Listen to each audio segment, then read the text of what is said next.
আপনারা অবগত আছেন যে আজকে অনেকগুলো দিন জমা হয়েছে। এক তো জুমার দিন, আর একে ঈদ মিলাদুন্নবীর দিন, আর এক দিক থেকে আবার বড়দিন।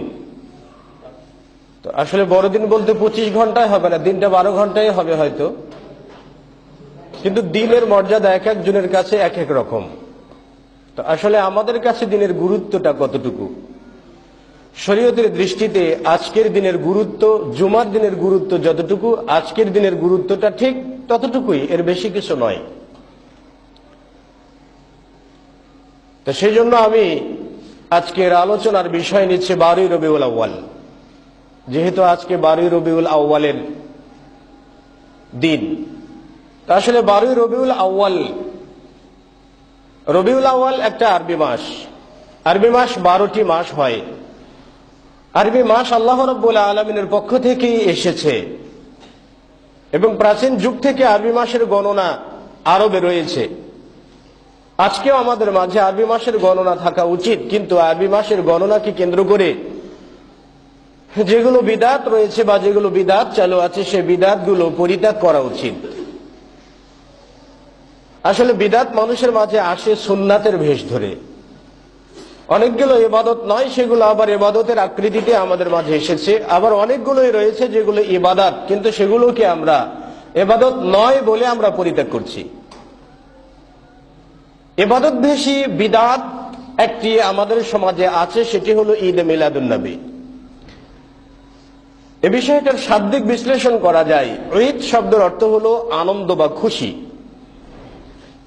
মিলাদ শব্দটা, এই শব্দটির কয়েকটি বিশ্লেষণ করা যেতে পারে। যেমন আল ওয়ালাদু শব্দ থেকে যদি মিলাদ শব্দকে গ্রহণ করা হয়, তাহলে মিলাদুন শব্দের অর্থ হচ্ছে জন্মের যন্ত্র। এখন জন্মের যন্ত্র, কোন যন্ত্রের মাধ্যমে সন্তান জন্মগ্রহণ করতে পারে? এখন এই যন্ত্রের যদি বিশ্লেষণ করা যায়, তাহলে বিভিন্ন দিক হতে পারে। পুরুষলিঙ্গ হতে পারে, স্ত্রীলিঙ্গ হতে পারে, অথবা সিজার করার মাধ্যমে যেটা হয় সেটাও, কাটার যন্ত্র সেটাও হতে পারে। তো এর দ্বারা আদৌ জন্মের দিন বা জন্ম দিবস প্রমাণ করে না শব্দটা দিয়ে। এটা একটা বিশ্লেষণ। আরেকটি বিশ্লেষণ হয়তো বা বলতে পারেন যে মিলাদুন মূলত মাউলিদ ছিল, মাউলিদ থেকে এসেছে। তাহলে মাউলিদ শব্দটা ইসমে জরফের সিগা, এর অর্থ হয় জন্মগ্রহণ করার জায়গা অথবা জন্মগ্রহণ করার সময়। তো জায়গা যদি নেওয়া হয়, তাহলে এই দিনটা আরবে পালিত হওয়ার কথা, বাংলাদেশে নয়। কারণ জন্মগ্রহণ করেছেন নবী সাল্লাল্লাহু আলাইহি ওয়াসাল্লাম আরবে, বাংলাদেশে নয়। সেই ক্ষেত্রে দিবসটা আরবের সাথে সম্পৃক্ত হওয়ার কথা।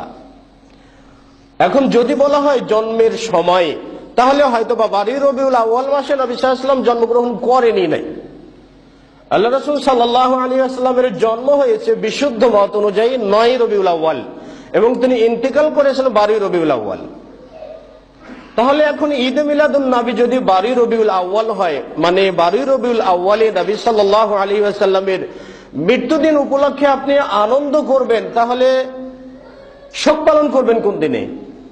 তাহলে তো আজকে হতাশা ব্যক্ত করে ক্রন্দন করা দরকার। যেমনি ভাবে আশুরার সময় 10ই মুহররম হয়ে থাকে, হাই হোসেন হাই হোসেন, আজকেও তো বলার কথা ইয়া মোহাম্মদ তুমি কোথায় চলে গেলে, আজকে আবার আসো, এরকম হওয়ার কথা। কিন্তু আজকে শোক পালন না হয়ে আনন্দিত হয়। আনন্দিত হওয়ার কথা তাদেরই যাদের মুহাম্মদ সাল্লাল্লাহু আলাইহি ওয়াসাল্লাম সম্পর্কে মাথা ব্যথা আছে, যাদের নবী সাল্লাল্লাহু আলাইহি ওয়াসাল্লামের নবুয়তের ব্যাপারে কষ্ট আছে, তাদের আনন্দিত হওয়ার কথা। কিন্তু আমরা মুসলিমরা ঈদ মিলাদুন্নবী পালন করছি, মানে আল্লাহ রসুলের মৃত্যু দিবসকে আমরা আনন্দের দিন হিসাবে গ্রহণ করছি। অন্য একটি অর্থ আছে, সেটি হলো মিলাদ শব্দটাকে যদি মাসদারে মিমি হিসেবে উল্লেখ করা হয়, হয়তোবা মাসদারে মিমি সবাই বুঝবেন না। মাসদার বলতে মূল শব্দ যেটা, যেমন ঢাকাতে যাওয়া, আসা, খাওয়া ইত্যাদি, এগুলো মাসদার, আরবিতে মাসদার বলা হয়। তো মাসদারের একটি প্রকার আছে মাসদারে মিমি, যে শব্দটার প্রথমে মিম যুক্ত হয় এবং তার মধ্যে ইসমে জরফের কোনো অর্থ পাওয়া যায় না, এটাকে মাসদারে মিমি বলা হয়। সেই হিসেবে অর্থ হয় মিলাদুন্নবী সাল্লাল্লাহু আলাইহি ওয়াসাল্লাম, নবী সাল্লাল্লাহু আলাইহি ওয়াসাল্লামের জন্ম। তাহলে ঈদ মিলাদুন্নবীর অর্থ হচ্ছে নবী সাল্লাল্লাহু আলাইহি ওয়াসাল্লামের জন্মের ঈদ বা জন্মের আনন্দ। এখানে আরেকটি বিষয় আছে। আচ্ছা বলুন তো, নবী সাল্লাল্লাহু আলাইহি ওয়াসাল্লাম কি নবী হয়ে জন্মগ্রহণ করেছেন? নবী হয়ে যদি জন্মগ্রহণ করেন, তাহলে আমেনার গর্ভে আসার কথা নয়, আব্দুল্লাহর ঔরসে আসার কথা নয়। তিনি তো নবী হিসেবে জন্মেননি, অন্যান্য শিশুর মতো একজন শিশু হিসেবে জন্মেছেন। তাহলে ঈদে মিলাদুন নবী না হয়ে হওয়ার কথা ঈদে মিলাদে মুহাম্মাদের জন্মের দিন, এমন হওয়ার কথা। আসলে আমাদের দেশে অনেকগুলো উল্টো দিকে চলে। আমরা বড় বড় নেতাদের কি করি, জন্মদিবস পালন করি, আর জন্মদিবস উপলক্ষে নেতার জীবনের রাজনৈতিক যতগুলো কার্যকলাপ আছে, সফলতা আছে, সবগুলো উপস্থাপন করি। আচ্ছা বলুন তো, জন্মের সাথে রাজনৈতিক সফলতার কি কোনো মূল্য আছে? সে জন্মেছে শিশু হয়ে, তারপরে বড় হয়েছে, বড় হওয়ার পরে 40 বছর পার করে তারপরে নেতা হয়েছে। তাহলে আপনার তো 40 পালন করা দরকার, কি 40 বছরের যে দিবস সেটা পালন করা দরকার। শিশুকালের আপনি দিবস পালন করবেন, আবার রাজনৈতিক ক্যারিয়ার করবেন, রাজনৈতিক ক্যারিয়ারের কথা বলবেন, এটা তো পরস্পর বিরোধী। যেটা আমাদের সমাজে হয়ে থাকে, যেটা ব্যক্ত করা হয়ে থাকে, নবী সাল্লাল্লাহু আলাইহি ওয়াসাল্লাম নবুয়ত পেয়েছেন 40 বছর বয়সে। তাহলে যদি নবী সাল্লাল্লাহু আলাইহি ওয়াসাল্লামের জন্মকে যদি সবচাইতে অলংকৃত হয়, তাহলে নবী সাল্লাল্লাহু আলাইহি ওয়াসাল্লামের নবুয়ত পাওয়াটা, তাহলে নবী সাল্লাল্লাহু আলাইহি ওয়াসাল্লামের 40তম জন্মের 40তম বছর যেটা, ওইটাকে পালন করা উচিত ঈদ হিসাবে, কিন্তু জন্ম নয়। কারণ জন্ম হয়েছে অন্যান্য শিশুদের মতোই। 40-এর একটা ফ্যাক্ট আছে, 40-এর একটা বিষয় আছে। যদি 40 নিয়ে কথা বলা হয়, তাহলে 2-4 ঘন্টা 2-4 খুতবা চলে যাবে। কারণ 40 শব্দের একটা গুরুত্ব আছে। যেমন নবী সাল্লাল্লাহু আলাইহি ওয়াসাল্লাম নবুয়ত পেয়েছেন 40 বছরে। আল্লাহ রাসূল সাল্লাল্লাহু আলাইহি ওয়াসাল্লাম বলেছেন, যদি কোনো ব্যক্তি মারা যায়, তাহলে সেই ব্যক্তির জানাজায় যদি 40 জন ব্যক্তি, যারা আল্লাহ রাব্বুল আলামিনের সাথে কাউকে শরীক করে নাই, এমন 40 জন ব্যক্তি উপস্থিত হয়ে যদি বলে যে লোকটি ভালো, আল্লাহ তুমি তাকে জান্নাত নসিব করেন, তাহলে লোকটা জান্নাতে যাবেন। সহিহ মুসলিমের হাদিস। তাহলে এখানেও 40। নবী সাল্লাল্লাহু আলাইহি ওয়াসাল্লাম বলছেন যে ওয়া ইন রিহাল জান্নাতি তুজাদু মিন মাসিরাতি 40 খরিফান, নিশ্চয়ই জান্নাতের সুগন্ধটা পাওয়া যাবে 40 বছরের দূরত্ব থেকে। আর এক জায়গাতে আছে নবী সাল্লাল্লাহু আলাইহি ওয়াসাল্লাম বলেছেন, যে ব্যক্তি 40 দিন যাবত তাকবীরে উলা ধরে জামাতের সঙ্গে সালাত আদা করবেন, তার জন্য কিয়ামতের ময়দানে বড় পুরস্কার আছে। মানে সে ব্যক্তি আরশের ছায়ার নিচে স্থান লাভ করতে পারবে কিয়ামতের দিন। তাহলে 40-এর একটা গুরুত্ব আছে। তো এতগুলো গুরুত্ব 40-এর, কিন্তু 40-এর বাদ দিয়ে জন্মের দিন কেন হলো? জন্মের দিনে শিশু মুহাম্মাদের কোনো মূল্য ছিল? শিশু মুহাম্মাদের কোনো মূল্যই ছিল না। কারণ শিশু মুহাম্মদ তিনি যখন শিশু থেকে কিশোর, কিশোর থেকে যুবক, যৌবন কাল পদার্পণ করার পরে যখন তিনি 40 বছরে পা রাখলেন, তখন তিনি নবুয়ত পেলেন। তাহলে নবুয়তকে কেন্দ্র করে আনন্দ করা দরকার। আর নবুয়তকে কেন্দ্র করে আনন্দিত তখনই হবেন যখনই আপনি নবী সাল্লাল্লাহু আলাইহি ওয়াসাল্লামের রিসালাতকে মেনে নিয়েছেন, কোরআন এবং সুন্নাহ অনুযায়ী নিজের জীবনটাকে গড়িয়েছেন। তাহলেই বোঝা যাবে আপনি নবুয়তকে নিয়ে আনন্দিত হয়েছেন। কিন্তু আমলের ক্ষেত্রে যায় আসে না। নবী সাল্লাল্লাহু আলাইহি ওয়াসাল্লাম যা বলছে ওইটা আমাদের মতের বিপরীতে আমল করা যাচ্ছে না, ওইটা আমাদের অমুক ইমামের বিপরীতে আমল করা যাচ্ছে না, আমাদের মসজিদের হুজুর বলে দিয়েছে হুজুরের বিপরীত যাই, তাই হাদিস ওইটা আমল করা যাচ্ছে না। নবী সাল্লাল্লাহু আলাইহি ওয়াসাল্লামের হাদিসের ক্ষেত্রে এমন কুরবানি দেওয়া শুরু করছেন, কুরবানির ঈদ করছেন, আবার নবী সাল্লাল্লাহু আলাইহি ওয়াসাল্লাম যেদিন জন্মগ্রহণ করেছেন সেদিন আবার জন্মের ঈদ পালন করছেন। এইটা কেমন? নিজের ভিতরে কাজ নেই, আবার আনন্দ কর, এটা তার মানে বোঝা যায় এই জিনিসটাও একটা রাজনৈতিক। তো এই বিষয়টা সামনে আলোচনায় নিয়ে আসবো। যা হোক, ঈদের ব্যাপারে আনাস রাদিয়াল্লাহু তাআলা আনহু বলেন যে, আব্দুল্লাহ ইবনে মাসউদ রাদিয়াল্লাহু তাআলা আনহু বলেন যে, খাত্তান নবী সাল্লাল্লাহু আলাইহি ওয়াসাল্লাম খাত্তান, নবী সাল্লাল্লাহু আলাইহি ওয়াসাল্লাম একবার একটা সরল রেখা আঁকলেন এবং বললেন, ওয়াকালা হাদা সাবিলুল্লাহ, এটাই হচ্ছে আল্লাহ রাব্বুল আলামিনের পথ। সুম্মা খাত্তা খুতুতান আন ইয়ামিনিহি ওয়া আন শিমালি, এরপরে নবী সাল্লাল্লাহু আলাইহি ওয়াসাল্লাম ওই সোজা একটা পথের সাথে যুক্ত করে ডানে এবং বামে অনেকগুলো পথ আঁকলেন এবং নবী সাল্লাল্লাহু আলাইহি ওয়াসাল্লাম বললেন, হাদিহি সুবুল শাইতান, এগুলোই হচ্ছে শয়তানের পথ। আলা কুল্লি সাবিলিম মিনহা শাইতান, প্রত্যেকটা রাস্তার মাথায় রয়েছে শয়তান। ইয়াদউ ইলাইহি, সে তার দিকে ডাকে। কার দিকে ডাকে? ডানে এবং বামের রাস্তাগুলোর দিকে ডাকে। এখানে একটা বিষয়, আল্লাহ রাসূল পথ আঁকলেন একটা, আরো ডানে এবং বামে অনেকগুলো পথ এঁকে সেই পথগুলোকে সরল রেখার সাথে যুক্ত করে দিলেন কেন? আলাদা আলাদা ভাবে তো আঁকতেই পারতেন। সরল রেখার সাথে ডানে বামে অনেকগুলো পথ আঁকলেন, অনেকগুলো রেখা আঁকলেন এবং বললেন এগুলো সাবিলু শয়তান, শয়তানের পথ। এর থেকে নবী সাল্লাল্লাহু আলাইহি ওয়াসাল্লাম বুঝাতে যাচ্ছেন যে সরল পথের সাথেই সরল পথ ভেষধারী, সঠিক পথের সাথে সঠিক পথ ভেষধারী মিথ্যা বানোয়াট অনেকগুলো পথ এই সরল পথের সাথে যুক্ত হবে, এবং মানুষ অনায়াসেই মিথ্যা পথে, ধোঁকাবাজির পথে, ইবলিসের পথে পা বাড়িয়ে চলে যাবে। আর সে নিজেকে বলবে যে আমি হকের উপরে আছি, নিজেকে বলবে হকের উপরে আছে, মানে হক এবং বেহক যাচাই করার মতো ক্ষমতা হয়তো বা সবার থাকবে না। তাহলে পথ, হক পথ আর বাতিল পথ, আল্লাহ রাব্বুল আলামিনের পথ এবং শয়তানের যেগুলো পথ আছে, এই সবগুলো পথ এক সময় একাকার হয়ে যাবে। কোনটা সঠিক আর কোনটা ব্যাঠিক এটা নির্ণয় করা মুশকিল হয়ে যাবে, কারণ শয়তান তার পথটাকে হকের পথ হিসেবে সুন্দর করে উপস্থাপন করবে মানুষের সামনে, আর সেই দিকে মানুষ ধাপিত হবে। তো দেখতেও তো সুন্দর লাগে। ঈদে মিলাদুন নবী সাল্লাল্লাহু আলাইহি ওয়াসাল্লাম আপনি পালন করবেন, লম্বা একটা মিছিল নিয়ে যাবেন, ভারতের কতগুলো আজমির শরীফের গান বাজাবেন। আজকে দেখলাম আজমির শরীফের গান বাজানো হচ্ছে, আর তার সাথে সাথে ড্যান্স, ঢোল ঢাকরা বাজানো হচ্ছে। এখন ঢোল ঢাকরা বাজিয়ে ঈদে মিলাদুন নবী মানে নবী সাল্লাল্লাহু আলাইহি ওয়াসাল্লামের জন্মদিবসকে আপনি বরণ করে নিলেন, তো সেই জায়গাতে আপনি যেখানে বড় আনন্দের ব্যাপার সেখানে আপনি অবৈধ কাজ করে বেড়াচ্ছেন। এবং কার কি সাইনবোর্ড দিয়ে, এবং যতগুলো মানুষ জমায়েত হয়েছে সেখানে আলহামদুলিল্লাহ, মানে অনেকগুলো মানুষ জমায়েত হয়েছে, মাশাআল্লাহ সবাই বেনামাজি, কারো মুখে দাড়ি নাই। আবার দেখছি তার পাশেই একজন টানছে, লম্বা একটা মম নিয়ে তিনি টানছেন, ঈদে মিলাদুন নবী পালন করছেন আর টানছেন। তো আসলে কেমন হয়ে গেল, যেমন মুসলমান এবং তাদেরকে গাইড করছেন যারা, তারাও মনে হয় তেমনই। তো নবী সাল্লাল্লাহু আলাইহি ওয়াসাল্লাম একটি পথ আঁকলেন, এই একটি পথে আপনি যাবেন কি করে, একটি পথ আপনি চিনবেন কি করে? এই পথ চেনার জন্য নবী সাল্লাল্লাহু আলাইহি ওয়াসাল্লাম বলেছেন, তারাকতু ফীকুম আমরাইন লান তাযিল্লু মা তামাসসাকতুম বিহিমা, তোমাদের জন্য দুটি জিনিস রেখে গেলাম, এই দুটি জিনিস যতদিন ধারণ করবে ততদিন পর্যন্ত তোমরা কেউ পথভ্রষ্ট হবে না। কিতাবুল্লাহি ওয়া সুন্নাতু রাসূলিহি সাল্লাল্লাহু আলাইহি ওয়াসাল্লাম, এক আল্লাহ রাব্বুল আলামিনের কিতাব তথা কুরআনুল কারীম, আরেকটি হচ্ছে সুন্নাত রাসূলিহি সাল্লাল্লাহু আলাইহি ওয়াসাল্লাম অর্থাৎ আহাদিসুন নববী, নবী সাল্লাল্লাহু আলাইহি ওয়াসাল্লামের হাদিসগুলো। এই দুটোকে যতক্ষণ পর্যন্ত ধারণ করে রাখা যাবে ততদিন পর্যন্ত মানুষ পথভ্রষ্ট হবে না। এটাকে ছেড়ে দিয়ে যখনই রায়, ইজমা, কিয়াসকে মনস্তাত্ত্বিক ব্যাপার, মনের চিন্তা চেতনা, মন যা চায় তাই ভালো, আমার মন যেটা যাচ্ছে সেটা করতে মন চায়, সেটা ইবাদত, এমন কিছু মনে করলেই সেখানে ঝামেলা রয়েছে। আনাস রাদিয়াল্লাহু তাআলা আনহু থেকে বর্ণিত, তিনি বলেন, লাম্মা কাদিমান নবী সাল্লাল্লাহু আলাইহি ওয়াসাল্লাম আল মাদিনাতা, নবী সাল্লাল্লাহু আলাইহি ওয়াসাল্লাম যখন মক্কা থেকে হিজরত করে মদিনায় গেলেন, যাওয়ার পরে তিনি তাদেরকে দেখলেন যে লাহুম ইয়াউমানি ইয়ালআবুনা ফীহিমা, মদিনাবাসীদের মাঝে দুটো দিন আছে, ইয়ালআবুনা ফীহিমা, এই দুটো দিনে তারা খেল তামাশা করতেন, মানে দুটো দিনে ঈদ পালন করতেন, আনন্দ করতেন, অনেক কিছুই তারা করতেন। নবী সাল্লাল্লাহু আলাইহি ওয়াসাল্লাম তাদেরকে বললেন যে মা হাযানিল ইয়াওমান, আরে তোমরা যে দুটো দিন পালন করছো এই দুটো দিন কি বলো তো? তারা বলল, ইয়া রাসূলুল্লাহ সাল্লাল্লাহু আলাইহি ওয়াসাল্লাম, এই দুটো দিনে ক্বালু নাহনু নালআবু ফীহিমা ফিল জাহিলিয়া, আমরা এই দুটো দিনে খেলা করতাম, আনন্দ করতাম, ফুর্তি করতাম জাহিলি জামানায়।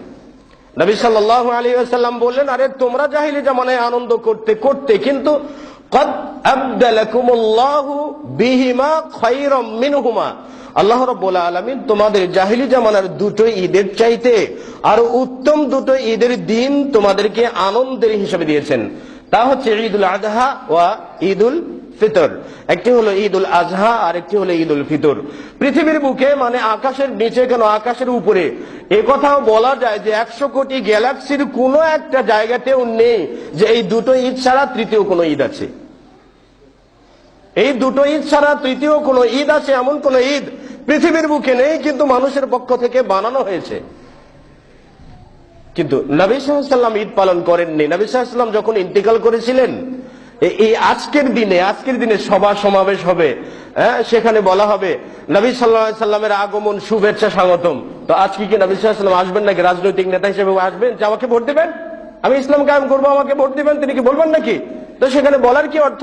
নবী সাল্লাল্লাহু আলাইহি ওয়াসাল্লামের আগমন, শুভেচ্ছা, স্বাগতম, তার মানে কি রাসূল তাদের মাঝে আসবে? ইয়াকুব সানুসি বলেছেন যে এক ব্যক্তি, আমি যখন মক্কায় ছিলাম, এক ব্যক্তি আমার কাছে এসে বলছেন যে হুজুর, আমার একটু প্রাণ ত্যাগ করার প্রয়োজন, একটু ভালো জায়গা দেবেন, আমি একটু প্রাণ ত্যাগ করতে পারি? তো ইয়াকুব সানুসি বললেন, আশ্চর্য ব্যাপার, লোকটা পাগল নাকি, আমার কাছে এসে প্রাণ ত্যাগ করবে, জায়গা যাচ্ছে, মৃত্যুর আগে মানুষ জানে নাকি? তো আমি তাকে বললাম একটা জায়গা, আমার কুঠুরিতে নিয়ে যে বললাম যে এটা পবিত্র জায়গা, তুমি সেখানে প্রাণ ত্যাগ করতে পারো। তো লোকটি ভালোভাবে উজু করে জোহরের 2 রাকাত সালাত আদা করে নিয়ে, দেখুন জোহরের 2 রাকাত সালাত, জোহরের 4 রাকাত সালাত না? তো লোকটা 2 রাকাত সালাত আদা করে নিয়ে ওযু গোসল করে তিনি প্রাণ ত্যাগ করলেন। তা আমি তো আশ্চর্য হয়ে গেলাম, বাবা নামাজ পড়ে একজন ব্যক্তি কিভাবে মৃত্যুবরণ করতে বলে, আসলে মহা বুজুর্গ ব্যক্তি। তা আমি ব্যক্তিকে দাফন দিতে গেলাম, দাফন দিতে যেয়ে যখন কবরে রাখতে যাচ্ছিলাম তখন ব্যক্তি আমার দিকে তাকিয়ে, আমি একটু মুখটা দেখতে চাচ্ছিলাম যে এত বড় একটা বুজুর্গ ব্যক্তিকে আমি দাফন দিচ্ছি, একটু চেহারা মোবারক দেখে নেই না, যদি কোনো বরকত পাই সারা জীবনের জন্য। তা আমি চেহারা মোবারক দেখার জন্য মুখটা খুলে ফেললাম। খোলার পরে দেখি তিনি মুস্কি হেসে আমাকে বলছেন যে আল্লাহর ওলিরা কখনো মরে না, আমি তোমার জন্য কিয়ামতের দিন সুপারিশ করবো। নাউজুবিল্লাহি মিন যালিক। তো বুজুর্গ ব্যক্তির যদি অবস্থা এরকম হয় তাদের আকীদায়, তো নবী সাল্লাল্লাহু আলাইহি ওয়াসাল্লাম তো দিনে 1000 বার করে দুনিয়াতে আসবেন, 1000 বার করে মরবেন। আবু বকর সিদ্দিক রাদিয়াল্লাহু তাআলা আনহু, আল্লাহ রাসূল সাল্লাল্লাহু আলাইহি ওয়াসাল্লাম ইন্তিকালের পরে উমর বিন খাত্তাব উলঙ্গ তরবারি উপস্থাপন করে বলছে, যে ব্যক্তি বলবে নবী মুহাম্মদ মারা গেছে তার গর্দান উড়িয়ে দেব। আলী রাদিয়াল্লাহু তাআলা আনহু তো হাত থেকে তরবারি পড়ে যে তিনি অবশ্যই বসে আছেন, যে আল্লাহ রাসূল মারা গেছেন এই কথাটা তিনি বরদাস্ত করতে পারছেন না, তিনি বিশ্বাস করতে পারছেন না। আমরা যেমন বিশ্বাস করতে পারি না, তো উমর বিন খাত্তাব তিনি বিশ্বাস করতে পারেননি, আলী রাদিয়াল্লাহু তাআলা আনহু বিশ্বাস করতে পারেননি। এই গোলযোগপূর্ণ পরিস্থিতিতে আবু বকর সিদ্দিক রাদিয়াল্লাহু তাআলা আনহু বললেন যে ইয়া আইয়ুহান নাস, হে মানব সকল তোমরা শুনে রাখো, তোমরা যারা মুহাম্মদ সাল্লাল্লাহু আলাইহি ওয়াসাল্লামের পূজা করেছো তারা জেনে রাখো যে মুহাম্মদ সাল্লাল্লাহু আলাইহি ওয়াসাল্লাম ইন্তিকাল করেছেন, তিনি মারা গেছেন। আর যে সকল ব্যক্তিরা আল্লাহ রাব্বুল আলামিনের ইবাদত করেছো তারা মনে করে থাকো যে হুয়াল হাইয়ুল কাইয়ুম, আল্লাহ রাব্বুল আলামিন তিনি চিরঞ্জীব চিরপ্রতিষ্ঠিত। আল্লাহ রাব্বুল আলামিন মৃত্যুবরণ করেন না, কিন্তু মুহাম্মদ মারা গেছেন। মুহাম্মাদের যারা পূজা করো তারা আজকে পাগলামো করতে পারো। আবু বকর সিদ্দিক রাদিয়াল্লাহু তাআলা আনহুর প্রাঞ্জল ভাষায়, উচ্চ ভাষায় কথা, উচ্চ আওয়াজে কথা বলার কারণে উমর বিন খাত্তাব রাদিয়াল্লাহু তাআলা আনহু তিনি জ্ঞান ফিরে পেলেন, বুদ্ধি ফিরে পেলেন যে নবী সাল্লাল্লাহু আলাইহি ওয়াসাল্লাম তিনি ইন্তিকাল করেছেন। তাহলে উমর বিন খাত্তাব রাদিয়াল্লাহু তাআলা আনহুকে আবু বকর সিদ্দিক বিশ্বাস করাতে পারেননি। আলী রাদিয়াল্লাহু তাআলা আনহুর মতো একজন বুজুর্গ ব্যক্তিকে আবু বকর সিদ্দিক রাদিয়াল্লাহু তাআলা আনহু এই কথা সাহাবায়ে কিরামদেরকে বিশ্বাস করাতে পেরেছেন যে নবী সাল্লাল্লাহু আলাইহি ওয়াসাল্লাম ইন্তিকাল করেছেন। কিন্তু এই বক্তব্য থেকেও আজকের উমর বিন খাত্তাবের চাইতেও বড় বড় কোন বুজুর্গ কিরাম তারা এই কথাটাও বিশ্বাস করতে পারেন না যে নবী সাল্লাল্লাহু আলাইহি ওয়াসাল্লাম ইন্তিকাল করেছেন, আর বলেন যে শুভেচ্ছা স্বাগতম, নবী সাল্লাল্লাহু আলাইহি ওয়াসাল্লামের আগমন। তার মানে এই কথা বলার অর্থ কি যে আমি আবু বকর সিদ্দিক আর উমর কে আছে, আমি তার চাইতেও মহা বুজুর্গ, আমাকে আবু বকর কিছু মানাতে পারবে না, শরীয়তের বিধান আমার জন্য প্রযোজ্য নয়। তো যা হোক, ঈদ ছিল মদিনাতে দুটো জাহিলি জামানায়। নবী সাল্লাল্লাহু আলাইহি ওয়াসাল্লাম বললেন ক্বাদ আবদালাকুমুল্লাহু ফীহিমা খায়রান, আল্লাহ রাব্বুল আলামিন এর চাইতেও দুটো উত্তম ঈদ আল্লাহ তাআলা তোমাদের মাঝে দিয়ে দিবেন, তা হচ্ছে সেটি হচ্ছে ঈদুল ফিতর এবং ঈদুল আযহা। তাহলে পৃথিবীতে এই দুটো ঈদ ছাড়া আর কোনো ঈদ পৃথিবীর বুকে নেই যা পালন করা হয় তা সম্পূর্ণরূপে বিদআত। এখানে আরেকটা বিষয়, বিদআত কি? ইসমাইল ইবনে হাম্মাদ আল জাওয়াহিরি রাহিমাহুল্লাহ তিনি বলেছেন যে আল বিদআতু, বিদআত শব্দের অর্থ হচ্ছে যে শরীয়তের মাঝে আল হাদাসু ফিদ-দীন বা'দাল ইকমাল, দিন শরীয়ত পরিপূর্ণ হওয়ার পরে শরীয়তের মাঝে কিছু প্রবেশ করানো, এটাই হচ্ছে বিদআত। এখন বা'দাল ইকমাল, ফায়রুজ আবাদি বলেছেন যে আল হাদাসু ফিদ-দীন বা'দাল ইকমাল আও মাস্তুহদিসা বা'দান নবী সাল্লাল্লাহু আলাইহি ওয়াসাল্লাম মিনাল আহওয়াই ওয়াল আমাল ওয়াল আকওয়াল। সেখানে তিনি একই রকমের কথা বলেছেন, শরীয়ত পূর্ণতা লাভ করার পরে শরীয়তের মাঝে সামান্য কিছু প্রবেশ করে দেওয়া, এটাও বিদআত। এখন শরীয়ত পরিপূর্ণ হলো কখন? আর তারিক ইবনে শিহাব রাদিয়াল্লাহু তাআলা আনহু قال, তারিক বিন শিহাব থেকে বর্ণিত তিনি বলেন যে قال اليهود لعمر رضي الله تعالى عنه, উমর রাদিয়াল্লাহু তাআলা আনহু কে এক ব্যক্তি, ইহুদিদের এক ব্যক্তি এসে বলছেন যে হে উমর, লাউ আন্না নাযালাত আলাইনা হাযিহিল আয়াত আল-ইয়াওমা আকমালতু লাকুম দীনাকুম ওয়া আতমামতু আলাইকুম নি'মাতি ওয়া রাদিতু লাকুমুল ইসলাম দীনা। উমর বিন খাত্তাবকে একটা ইহুদি এসে সবক দিচ্ছে, দেখছেন, বলছে যে হে উমর, তোমাদের উপরে যে আয়াত নাজিল হয়েছে না আল-ইয়াওমা আকমালতু লাকুম দীনাকুম, মানে আল্লাহ রাব্বুল আলামিন বলছেন যে আজ থেকে, মানে আরাফার ময়দান থেকে দিন তোমাদেরকে পরিপূর্ণ করে দিলাম। মানে দিন যখন পরিপূর্ণ হয়েছে সেখান থেকে কিছু কমানোরও সুযোগ নেই, কিছু বর্ধিত করারও সুযোগ নেই। তো ইহুদি ব্যক্তি এসে বলছেন হে উমর, লাউ আন্না আলাইনা নাযালাত হাযিহিল আয়া, এই যে ইসলাম পরিপূর্ণতা লাভ করেছে আরাফার দিনে, এই আয়াতে কারিমা যদি আমাদের উপরে, মানে ইহুদিদের উপরে আয়াত নাজিল হতো না, তাহলে লাত্তাখাযনা যালিকাল ইয়াওমা ঈদান, তাহলে ওই দিনটাকে আমরা ঈদের দিন হিসাবে গ্রহণ করতাম। সবক দিতে আসছে উমর বিন খাত্তাবকে, রাগ জানে তো উমর বিন খাত্তাব রাদিয়াল্লাহু তাআলা আনহু বললেন যে ওয়াল্লাহি ইন্নী লা আ'লামু আইয়া ইয়াউমিন নাযালাত হাযিহিল আয়া, আল্লাহর কসম করে বলছি যে আমি অবশ্যই জানি যে আল ইয়াউমা আকমালতু লাকুম দীনাকুম ওয়া আতমামতু আলাইকুম নি'মাতি, এই আয়াতে কারিমাটা কখন নাজিল হয়েছে তা আমি জানি। নাজিল হয়েছে ইয়াউমা আরাফা ফি ইয়াউমিল জুমআ, আরাফার দিনে, জুমার দিনে এই আয়াতে কারিমাটা নাজিল হয়েছে আমি জানি। অন্য জায়গাতে আছে ইয়া আদুল্লাহ, হে আল্লাহর শত্রু তুমি কি আমাকে সবক দিতে এসেছো, এই আয়াত কখন নাজিল হয়েছে তা আমি জানি। কিন্তু উমর বিন খাত্তাব ইহুদির কথার জবাবে বললেন আয়াত নাজিল হওয়ার দিনটা জানি, কিন্তু ঈদ গ্রহণ করতে পারলেন না। ইহুদি ব্যক্তি তো মনে করিয়ে দিল যে আমাদের উপরে আসলে তো আমরা আনন্দে আটখানা হয়ে ঈদ পালন করতাম, কিন্তু উমর বিন খাত্তাব কি ঈদ পালনের সিদ্ধান্ত নিয়েছেন? হয়তো বা বলতে পারেন যে উমর বিন খাত্তাবের হয়তো বা ঈদ পালন করার কথা মনে ছিল না, সাহাবা ইকরামগণ জানতেন না যে নবী সাল্লাল্লাহু আলাইহি ওয়াসাল্লামের মৃত্যু দিবস বা অন্য কোনো দিবস পালন করা শরীয়তের অন্তর্ভুক্ত, জানতেন না বা এই বিষয়ে চিন্তা করতেন না। কিন্তু উমর বিন খাত্তাব কিন্তু ইহুদি মনে করিয়ে দিল যে এই দিনটাকে ঈদের দিন হিসেবে গ্রহণ করতাম। উমর বিন খাত্তাব রাদিয়াল্লাহু তাআলা আনহু তার প্রস্তাব গ্রহণ করে কেন এই আরাফার দিনটাকে আল ইয়াউমা আকমালতু লাকুম দীনাকুম আয়াত নাজিল হওয়ার দিনকে কেন ঈদ হিসেবে গ্রহণ করলেন না? এর থেকে উমর বিন খাত্তাব একটি সিদ্ধান্ত দিয়ে দিলেন যে দিবস নির্ভর কোন শরীয়ত হতে পারে না, ইসলাম কখনো কোনো দিবস নির্ভর হতে পারে না। কোনো দিবসের ভিত্তিতে যদি আমল করা হয় তাহলে সেটা অবশ্যই বিদআত হবে এবং সেটা শরীয়তের পরিপন্থী হবে। উমর বিন খাত্তাব রাদিয়াল্লাহু তাআলা আনহুর ইজতিহাদে, তার গবেষণায় এটাই ধরা পড়েছিল এবং তিনি সেটাকে ঈদের দিন হিসেবে গ্রহণ করেননি। উমর বিন খাত্তাব গ্রহণ করলেন না, আর আজকে আমরা বিভিন্ন কিছু গ্রহণ করলাম। আকিকা দিবস, ঈদে মিলাদুন নবী, তারপরে এই যে জলসে জুয়ুস কি কি নাম বলা হয়ে থাকে, তারপরে ফাতেহায়ে ইয়াজদাহাম, এইরকম বিভিন্ন দিবস। আসলে কতকগুলো আমাদের দেশে কতকগুলো সুন্নাত আছে, কতকগুলো সুন্নাত আছে আল্লাহ রাসূল সাল্লাল্লাহু আলাইহি ওয়াসাল্লাম থেকে এসেছে, আবার